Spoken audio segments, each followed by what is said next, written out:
সায়েন্সের স্টুডেন্টদের যে অনেকগুলো দরজা খোলা থাকে বিভিন্ন জায়গায় কেরিয়ার করার জন্য, কিন্তু আর্টসের স্টুডেন্টদের যে সেই তুলনায় কেরিয়ার করার জন্য কিন্তু দরজা খোলার জন্য কয়েকটা বিশেষ কোর্স করতে হয়। কারণ সায়েন্সের স্টুডেন্টরা খুব সহজেই কিন্তু বিভিন্ন কোর্সের মাধ্যমে কমপ্লিট করে ফেলে তার কেরিয়ার, কিন্তু আর্টসের স্টুডেন্টরা কী করবে, তাহলে তাদের জন্য যেটা করতে হবে, তোমরা 10+2 অর্থাৎ এইচএসে যদি আর্টস থাকে তারপরে তোমরা বিসিএ করতে পারো বা ডিপ্লোমা পলিটেকনিক করতে পারো, পলিটেকনিক করে তোমরা বিটেক ওই লাইনে যেতে পারো।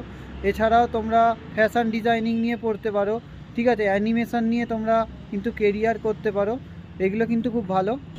এছাড়াও ওয়েব ডিজাইন নিয়ে তোমরা কিন্তু এগিয়ে যেতে পারো, ওয়েব ডিজাইন অ্যান্ড ডেভেলপমেন্টের ওপর। এছাড়াও গ্রাফিক্স ডিজাইন নিয়ে এগোতে পারো, ঠিক আছে। এছাড়াও তোমরা মানে নর্মাল কোর্স করার থেকে এগুলো খুব ভালো হবে, ঠিক আছে। পলিটেকনিক ডিপ্লোমা করতে পারো, এছাড়া আইটিআই করতে পারো, আইটিআই করেও তোমরা কেরিয়ার করতে পারো। তো এইগুলো করলে কিন্তু খুব ভালো সহজে চাকরি পাওয়া যায় আর্টসের স্টুডেন্টদের জন্য।